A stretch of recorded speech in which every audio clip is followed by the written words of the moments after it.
Well, hello there, and welcome to the Quadruple D. And I've got quite an episode lined up for you. I'm a little bit later getting this episode recorded because I had a doctor's appointment on Thursday. So that kind of postponed my plans. I had to write the episode, gather the notes up a little bit later than usual. So I'm recording this on a Saturday. But anyway, back when I was writing for more websites, I wrote some recaps of episodes of Amazon Prime's The Boys, so I became familiar with the character known as Frederick Vought and his powerful company Vought International. So when I first learned of a man named Russell Vought connected with the neo-fascist organization Project 2025, I couldn't help but try to connect the two thematically. And sure enough, there are some similarities. So I think that's an interesting thing to explore in this episode. But first, a little context. Why am I talking about somebody named Russell Vought? And what is Project 2025 and why is it relevant to the Trump administration? So, Trump announced plans to meet with his budget director, Russell Vought, yes, the Project 2025 guy, this past Thursday to pick which Democrat agencies, as he likes to call them, he intends to slash amid an escalating government shutdown. He cast the shutdown not as a crisis, but as an unprecedented opportunity granted by radical left Democrats. And keep in mind, he's going to call them radical left Democrats no matter what. It's either going to be that or he's going to call them communist or lunatics or any number of things. Even if they're so-called moderates or whatever, they're all communists according to, this MAGA narrative. And keep in mind the irony that before he ever ran for president, Donald Trump himself said that he was a Democrat. So you would think he would kind of ease off on that sort of rhetoric just based on that fact alone. But no, he is stupid, and more importantly, the general population of the United States is often pretty stupid. Not in every case. Individually, you might find some geniuses out there, but there are definitely a lot of idiots who will believe anything that the far right media will tell them. So already his administration has halted funding for mass transit and green energy programs, some $18 billion in transit projects in New York, and $8 billion in green energy across Democratic states. And he sees that as like a good thing, dependence on fossil fuels because, the fossil fuel industry is feeding the Republican Party even more than they have fed the Democratic Party over the years. But they want to act like they're anti-establishment, yet they're in the pockets of the fossil fuel industry. Figure that one out. How are you anti-establishment if you're in the pockets of corporations? Doesn't really add up to me logically, but that's how they frame things, and unfortunately, the media so often will go right along with them. So the logic is transparent: economically punish jurisdictions that oppose his agenda. Meanwhile, more than 800,000 federal workers are affected by the shutdown, with at least 750,000 placed into furloughs and others forced to work unpaid. The administration has warned that the disruptions could ripple throughout services like scientific research, economic data, or state health initiatives. Beyond suspensions, Trump is threatening permanent cutbacks. The White House now says it might fire thousands of federal employees, though it has not specified whom. And I guess it's more important to build that massive, atrocious ballroom that Donald Trump keeps bragging about. You got to prioritize that rather than being specific about what your plan is.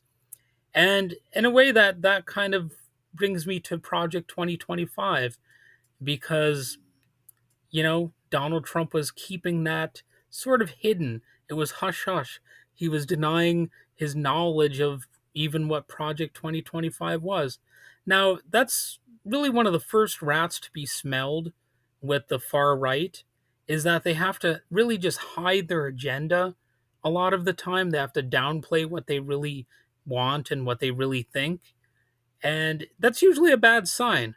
If you want honorable things, usually you're proud of, the things that you're uh, advocating for. You're not trying to keep them a secret or sort of downplaying them. But during the election, he really did have to downplay some of this stuff, and it was really bizarre because everybody knew everybody who looked into it knew that he knew what Project 2025 was, and I'll get more into them in a little bit here. So anyway, union groups have sued to halt the firings, but courts have generally permitted them to proceed during litigation. On the Democratic side, Senator Patty Murray blasted the threat as hollow theatrics. She said people aren't negotiating tools. It's sick that the president is treating federal workers like pawns. Although, let's be clear, he pretty much is doing that. It's they are negotiating tools as far as somebody like Trump is concerned. And she pointedly said firings won't resolve the shutdown, they will only reveal that Trump chose to hurt people. And that's dead on accurate. The standoff shows no signs of backing down, at least as far as I have looked. It's at least going to continue for a little while. Republicans control Congress, that's both houses. And of course, they also have the presidency and to a large extent the courts, at least at the Supreme Court. But they still require Democratic support, especially in the Senate, to pass any funding legislation. So, with neither side relenting, the shutdown is likely to drag on, at least for the foreseeable future. Of course, this could change right now, today, but as far as I know, it hasn't yet. So, okay, let's get into it. What is the role of Project 2025? And then for fun, I'll end up looking at the similarities between the Vought from the boys and the Vought from the MAGA moron universe. So, all right, Trump's targeting of agencies is not spontaneous. He's drawing cues from Project 2025, a 900-page blueprint produced by the Heritage Foundation and allied conservative organizations. Despite Trump initially downplaying even his knowledge of Project 2025's existence, he has now obviously magically remembered what Vought is. Not just who he is, but what he is. You know, these people are, they're sort of like vessels for an agenda. It almost doesn't even matter who these people are. And that's even more true for somebody like Donald Trump because he views everything as transactional. So, he can easily stab people in the back and certainly has done that repeatedly. So now Trump is admitting to taking marching orders from Project 2025. We all know the strongman is a crooked puppet who dances for his financial backers, even though he tries to portray himself as tough and independent minded and all that stuff. But it's like he's trying to make that clearer with each new day that he's just a puppet. It's exactly why we need to get money out of politics and theocracy out of politics as well. And in a way, we also need to get politics out of politics to the degree possible. Anyway, Russell Vought is closely connected to Project 2025. His influence in the current budget discussions suggests that Project 2025's ideology is helping shape real policy decisions.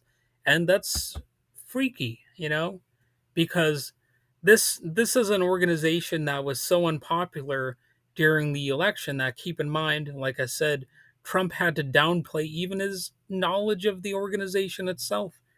But now that he's in power, he's finally started to, be a little bit more honest about it. At its core, Project 2025 promotes a supercharged unitary executive model, putting the presidency on top of federal agencies, reducing independent regulation, and purging ideologically impure staff from civil service. You know, the stuff that sounds like small government conservatism, you know, having basically a dictator. And keep in mind, the Supreme Court has fed this phenomenon by saying that the president has near immunity from basically any harm that he could inflict. You know, so long as he can successfully claim that it's an official duty and convince people like Clarence Thomas that it is an official act, well, then he can get away with virtually anything. You know, like bombing random fishing boats and just claiming that they belonged to drug cartels. You know, no due process to find out what actually they were, you know, who actually was on the boats. No evidence is needed. You can just bomb them apparently, and just claim that they were the bad guys. You know, frame it in the way that little kids would frame things. We're the good guys and they're the bad guys. You know, like the proverbial cowboys and Indians sort of mentality on the old timey playground. You know, when people would play those sorts of games. And you know, he's kind of getting to play that for real, or cops and robbers, whatever you want to call it.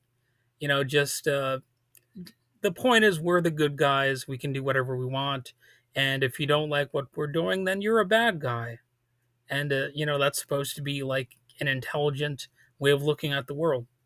But anyway, Project 2025, their plan calls for dismantling or weakening many federal institutions. That's education oversight, environmental enforcement, civil rights protections, even parts of the DOJ's independence. They all got to go. They all got to go because of freedom or something like that. Technically, Project 2025 does not call for cuts to Social Security or raising the retirement age, but that doesn't mean those things will not happen or that Project 2025 has any issue with such decisions. So I just want to be clear about that. You know, the Republican Party overall is seemingly excited about raising the retirement age. And, you know, some of them, they don't believe in the minimum wage. They don't believe that women should have the right to vote. That's what Pete Hegseth shared on social media. Remember that video of that crazed preacher that he follows?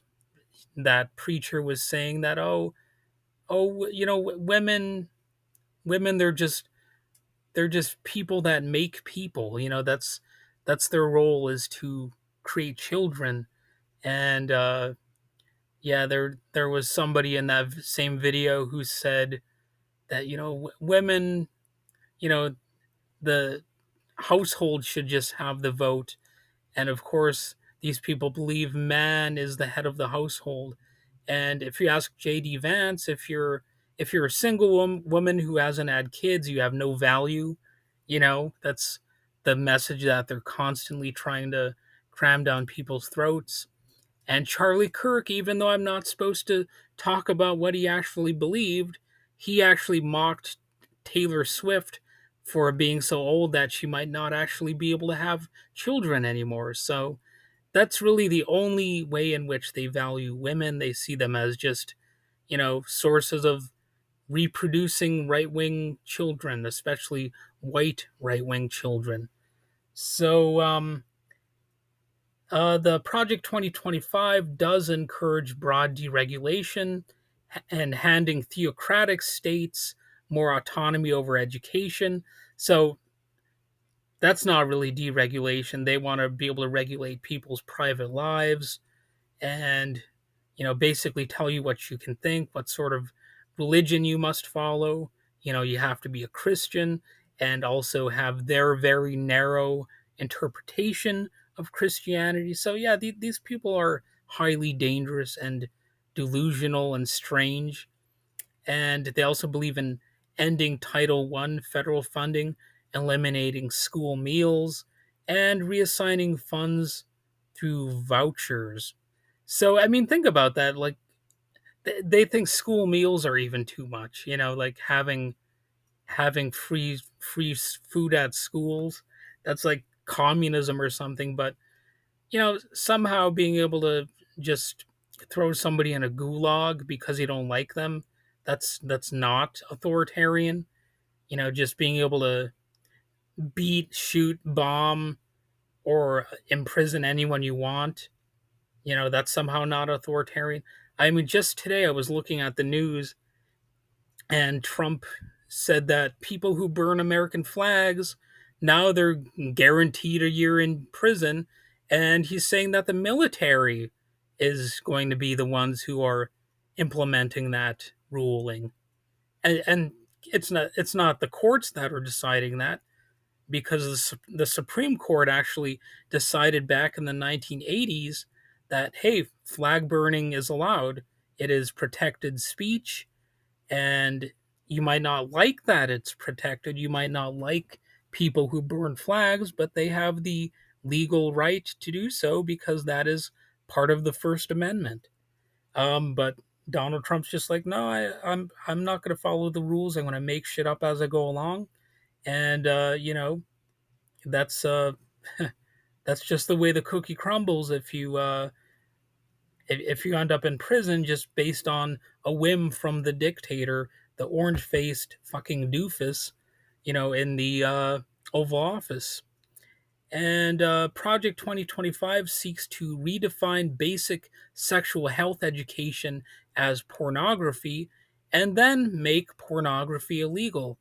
So keep that in mind, that the Democratic Party failed people so much that barely anybody has heard that Project 2025 wants to ban pornography. So I know some people out there, you're probably like thinking, oh, good, I don't like porn. And, if you don't use it, that's fine. I don't think anybody should force you to use pornography or anything, or make pornography or whatever.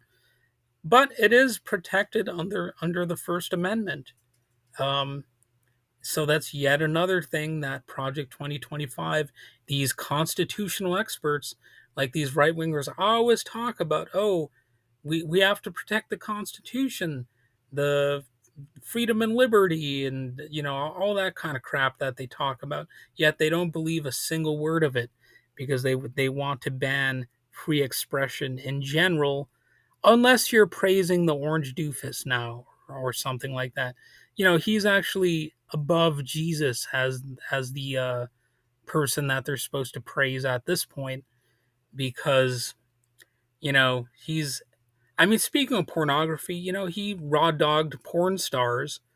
He also ran a Miss Teen USA beauty pageant where he bragged to Howard Stern about being able to walk in on the models in the dressing room while they were changing, and he was like, I can just say I'm inspecting it. I'm just inspecting it, you know, and that that's the person that is supposed to be the arbiter of morality now. And don't get me wrong, there are plenty of people out there who would have done the same thing, but they tend to actually end up under investigation for that sort of thing. I guess it never happened in this case, right? And Project 2025 is a clear study in state capture by elite ideology. So, again, keep in mind all these people will say that they're anti elitist or whatever, but they are elites. They are running the government. And, you know, it's hard to even think of any theocratic ruling class, any oligarchic ruling class, as being anything other than catering to some elite ideology. And again, they're in the pockets of corporations. They basically represent everything that is wrong with America. Like these people are always saying, "Oh, you should stop bashing America. Why do you hate America? What blah blah blah blah blah."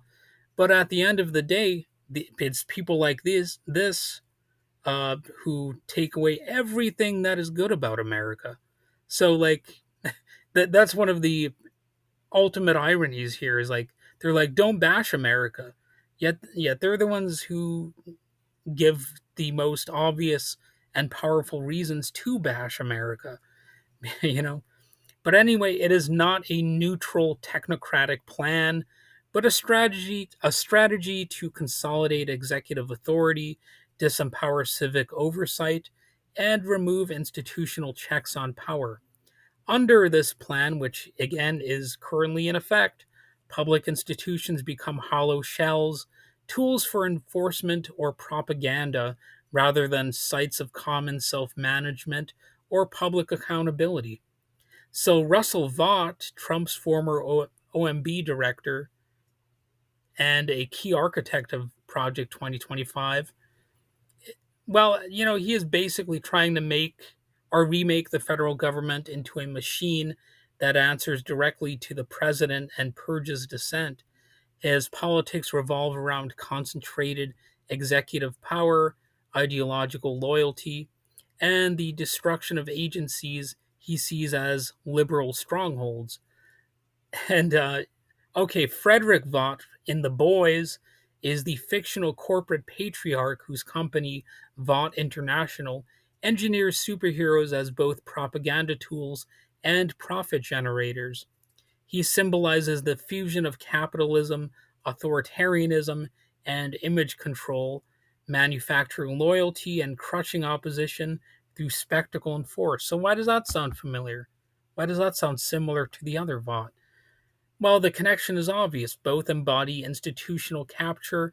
Russell Vought aims to bend government into an authoritarian instrument, while Frederick Vought built a corporation that dominates culture and politics through privatized power and functions as an authoritarian instrument. I guess the key difference is just setting.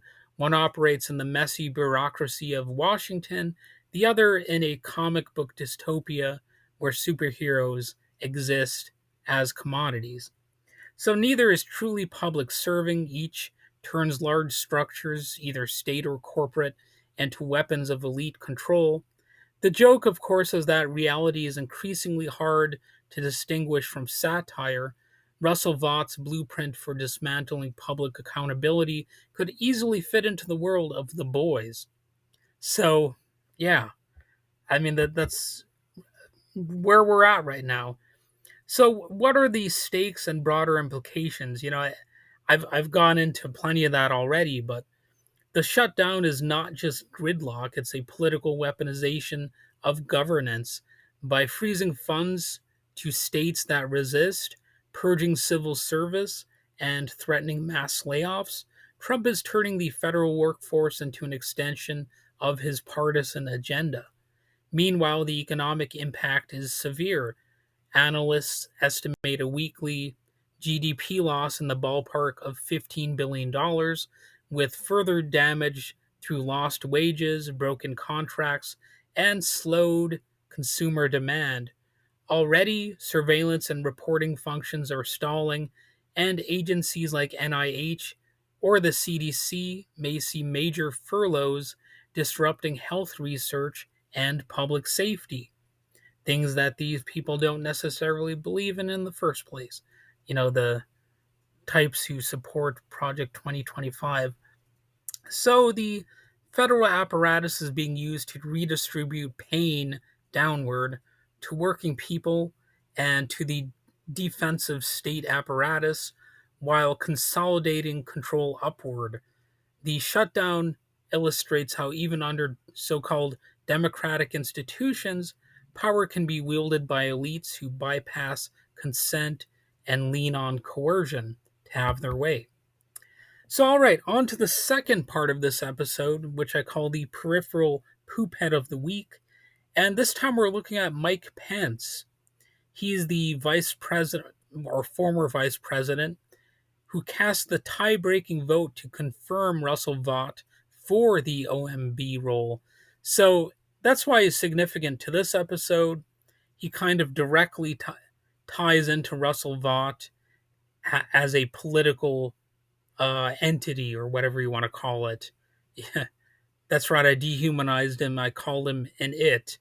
But, again, these people are sort of like a vessel for these neo fascist agendas to come through.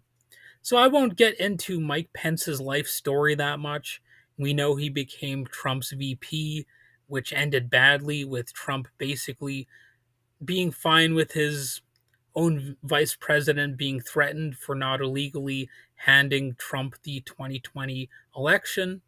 And after the end of the Trump Pence term, Mike Pence attempted a 2024 Republican presidential campaign, launching in June 2023 and withdrawing in October of the same year. And he chose not to endorse Trump afterward. It's a little hard to endorse somebody who advocated for your murder.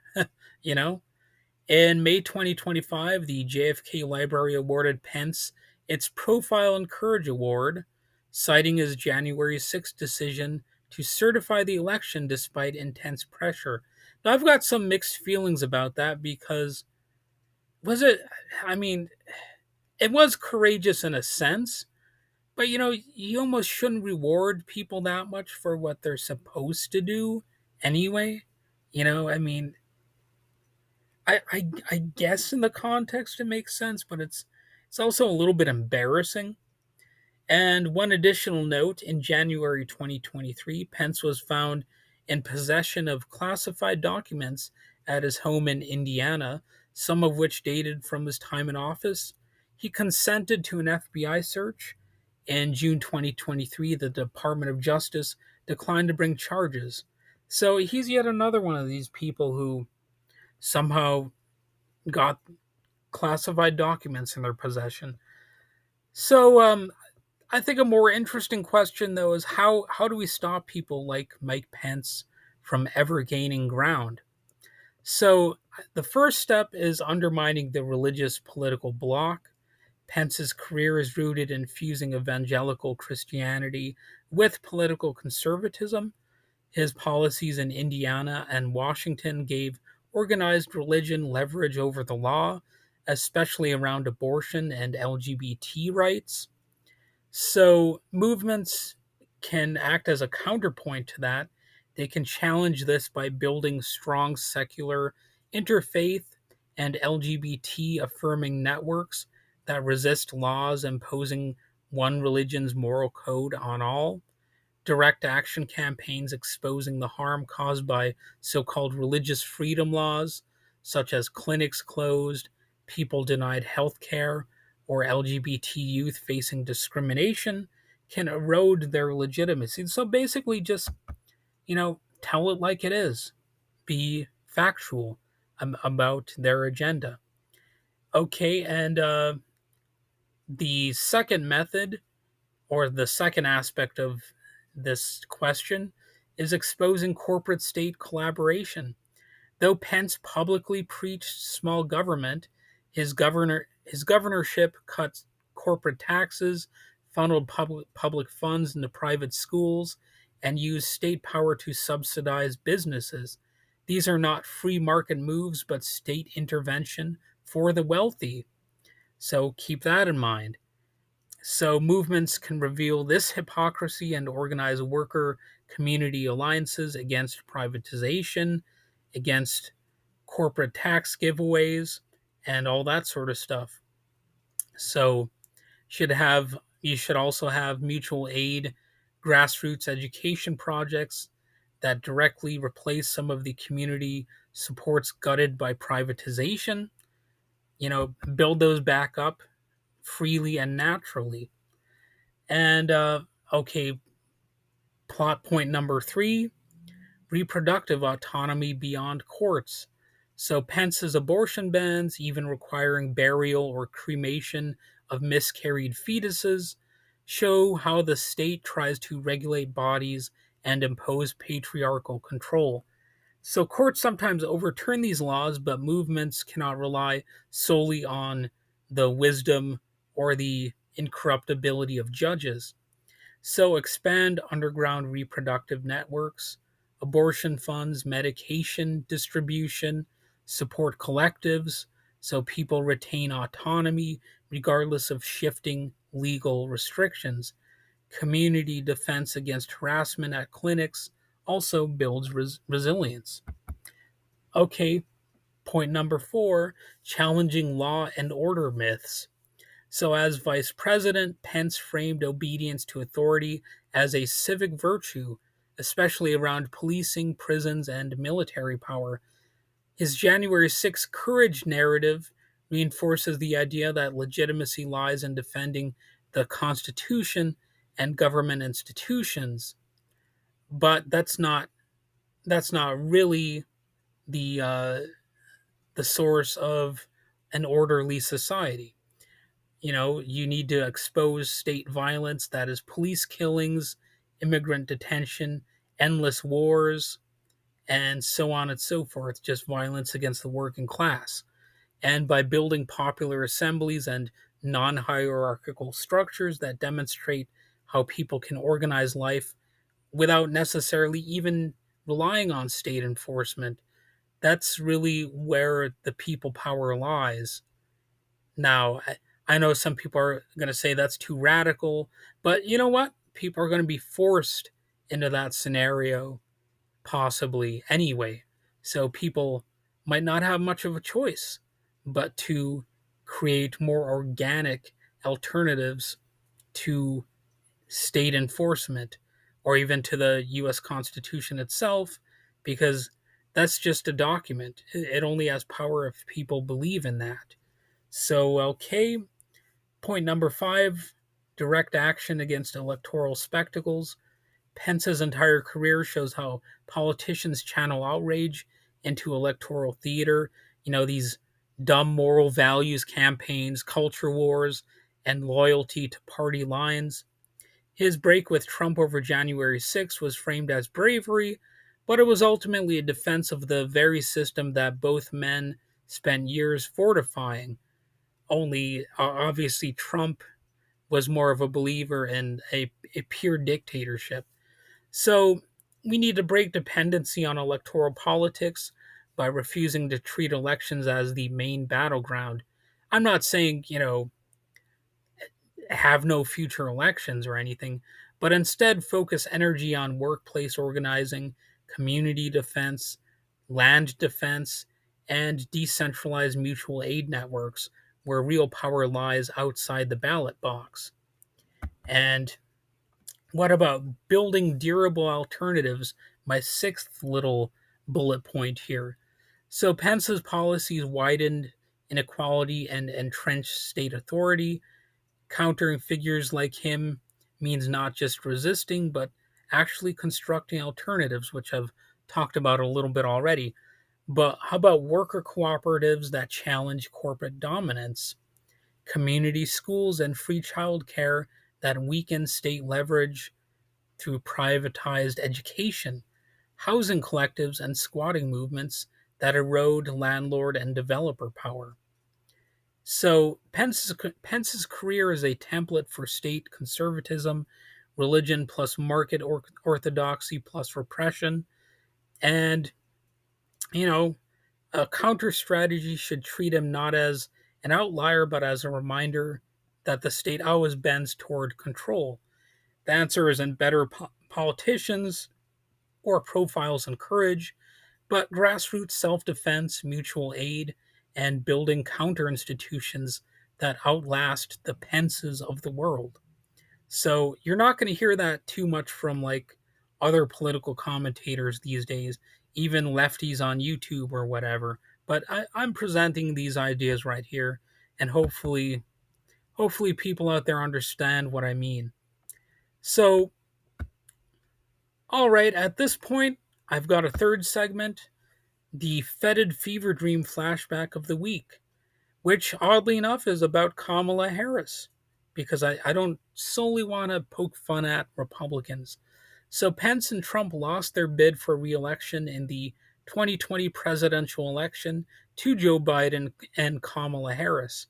But that doesn't mean that, I'm going to have nothing but endless praise for Kamala Harris. For one thing, she was too soft on Netanyahu. She didn't criticize Joe Biden su- supporting Netanyahu and shipping more guns off to support that genocidal uh, atrocity that is still going on. And there are other things that you could criticize Kamala Harris for. So one of the biggest scandals associated with Kamala Harris, I mean, it's really her top cop record that she called it. I mean, there's other things you could criticize, like the media frenzy, political controversies here and there, actions that undermined her credibility. Unlike some figures, Kamala Harris hasn't been embroiled in major corruption or personal misconduct scandals. Instead, the controversies most often cited are about her record as a prosecutor and attorney general in California. So, again, the top cop record. As San Francisco's district attorney and later California's attorney general, Harris branded herself as a progressive prosecutor, but critics, like myself, argue she often defended systemic injustices rather than challenging them. So, the key issues people tend to raise there: her office resisted calls to investigate certain police shootings. She defended California's death penalty in court, despite personally claiming to oppose it. She fought to keep prisoners incarcerated even after courts found evidence of wrongful convictions or unconstitutional practices. Her office argued that releasing prisoners would harm the state's ability to use cheap prison labor. Now that's actually in some ways one of the worst ones. So that's really the most, I would say, particularly damaging episode.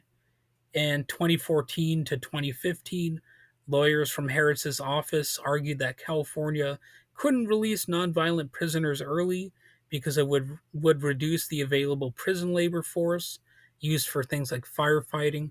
And Harris later claimed she hadn't authorized the argument, but it stuck as a stain on her progressive branding. And there was also a truancy law, which you may have heard of.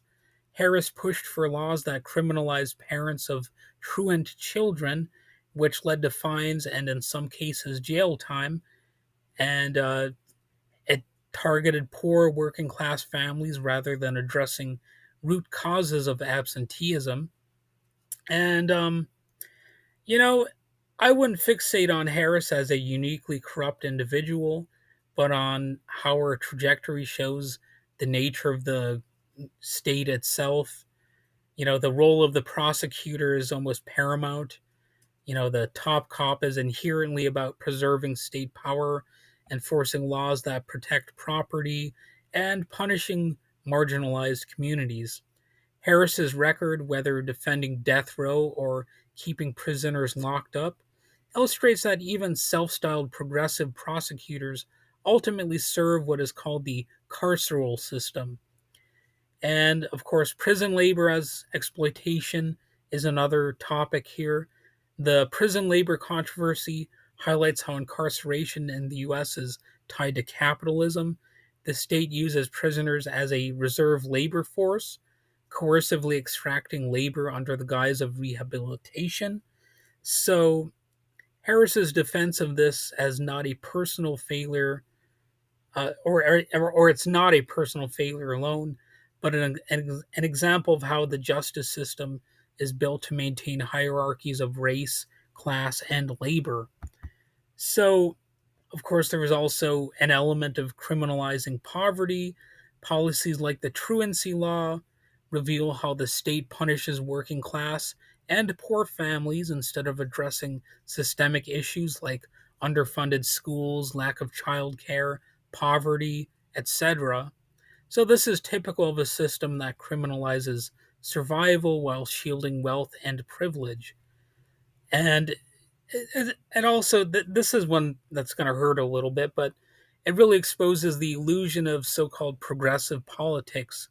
Harris's career illustrates the anarchist claim that reforms inside hierarchical institutions don't dismantle oppression, they just rebrand it. So, you know, again, Like I so often note on this podcast, we're supposed to see anarchist types as these goofballs, yet so often their critiques of power are actually justified and, their claims are verified.